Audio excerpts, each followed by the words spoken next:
श्री गुरुदेव दत्त, श्री स्वामी समर्थ. स्वामी महाराजांच्या कृपेने तुमच्या सर्व इच्छा मनोकामना पूर्ण हो. आता मार्गशीर्ष महिना सुरू आहे. या महिन्यात ब्रह्मा, विष्णू आणि महेशाचा अवतार असणाऱ्या दत्तात्रेय महाराजांची जयंती साजरी केली जाते. मार्गशीर्ष पौर्णिमेला दत्त पौर्णिमा या नावाने देखील ओळखले जाते.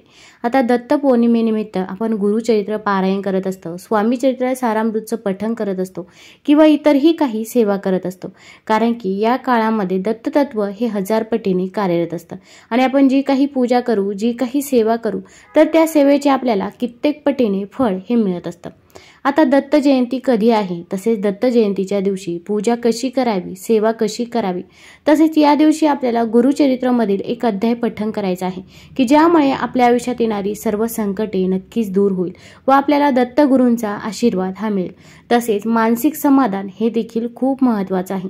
मग आता या दिवशी सेवा व उपाय कोणते करावे याबद्दलची सर्व माहिती आपण आज या व्हिडिओमधून जाणून घेणार आहोत.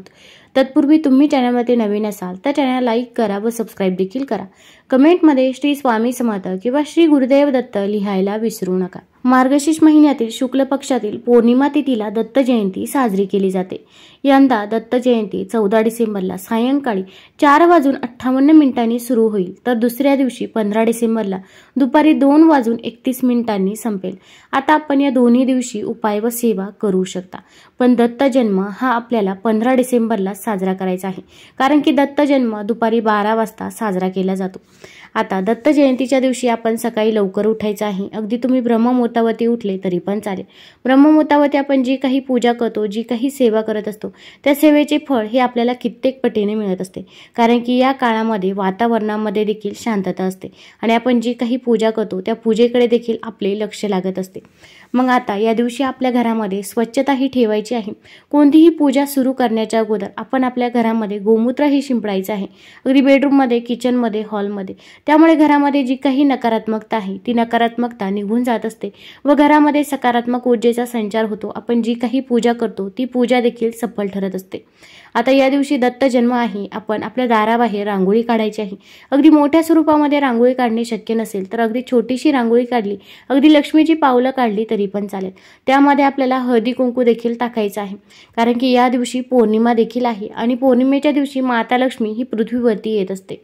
तसेच आपण उंबरठ्याचं लेपन करावं, आपला मुख्य दरवाजा स्वच्छ पुसायचा आहे. त्यावरती देखील आपण हळद आणि गोमूत्र एकत्र करून त्याने स्वस्तिक काढायचं आहे. स्वस्तिक हे शुभतेचं आणि मांगल्याचं प्रतीक समजलं जातं.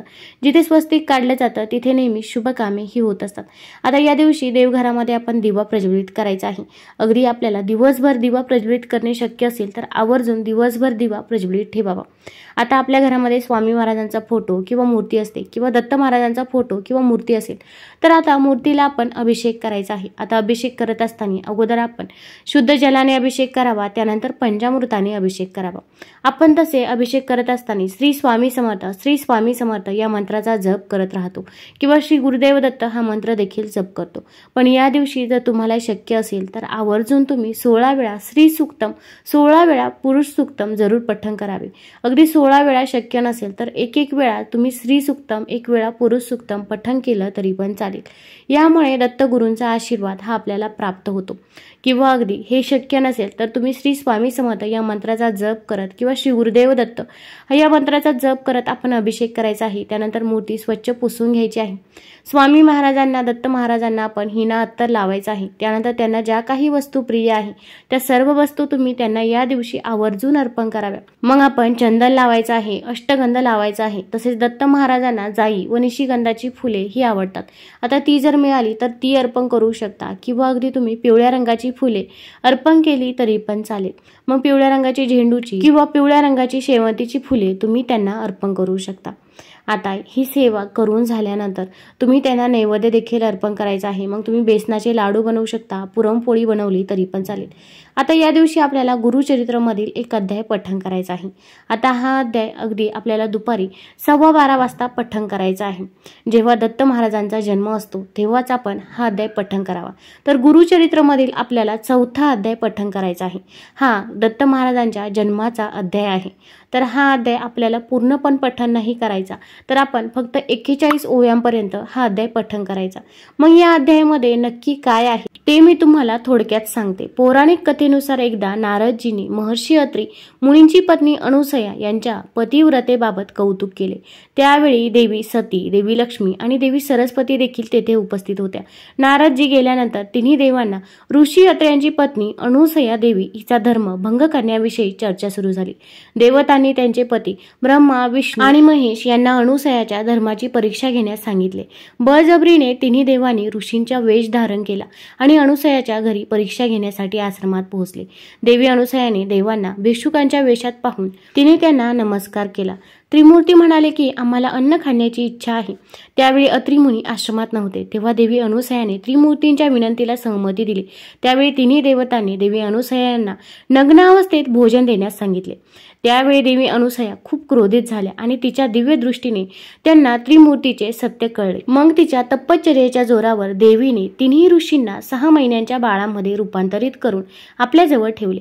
त्यांनी त्यांची काळजी घेतली आणि भोजन दिले, पण पतीपासून विभक्त झाल्यामुळे तिन्ही देवांच्या पत्नी दुःखी झाल्या। मग नारदजींनी त्यांना घडलेली संपूर्ण कथा सांगितली। देवी लक्ष्मी, देवी सती आणि देवी सरस्वती या तिघांनीही अनुसयाजवळ जाऊन तिची माफी मागितली आणि तिला त्रिमूर्ती परत करण्यास सांगितले। आधी देवी अनुसयाने नकार दिला, पण नंतर माता अनुसयाने त्रिमूर्तीचे रूप परत केले। या त्रिमूर्तींनी देवी अनुसयेला आशीर्वाद दिला की ब्रह्मा, विष्णू आणि महेश यांचा एक अंश तुझ्या गर्भातून जन्म घेईल।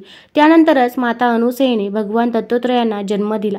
त्याचे नाव दत्त ठेवले। महर्षी अत्र्यांचे पुत्र असल्यामुळे त्यांना अत्रेय असे संबोधले गेले। त्यामुळे दत्त आणि अत्रेय यांचे मिश्रण होऊन दत्तात्रय हे नाव निर्माण झाले। भगवान दत्तात्रयांची आराधना केल्याने त्रिमूर्ती प्रसन्न होतात, मुलांना आशीर्वाद देतात आणि आपल्या वैवाहिक जीवनात देखील सुख आणि शांती येते। तर आता या दिवशी आपण गुरुचरित्रमधील 4था अध्याय जरूर पठण करायचा आहे।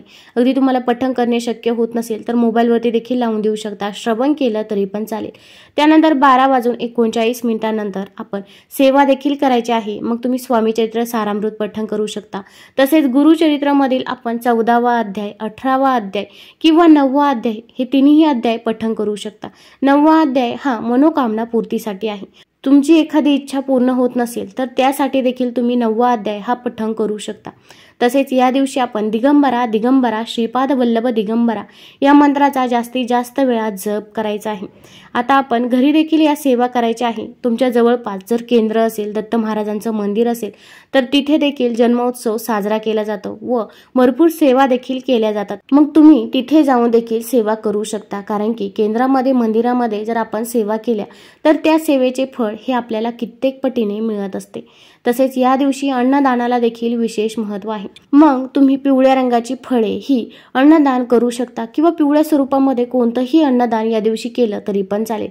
मग बेसनाचे लाडू दान करू शकता किंवा अगदी केळी दान करू शकता किंवा दुसरा कोणताही पिवळा पदार्थ असेल तर तो आपण या दिवशी दान केला तर आपला गुरुग्रह हा बळकट होत असतो व आपल्या आयुष्यामध्ये कधीच कसलीच कमतरता ही भासत नाही। तसेच या दिवशी आपण एकश्लोकी गुरुचरित्र देखील पठण करायचं आहे।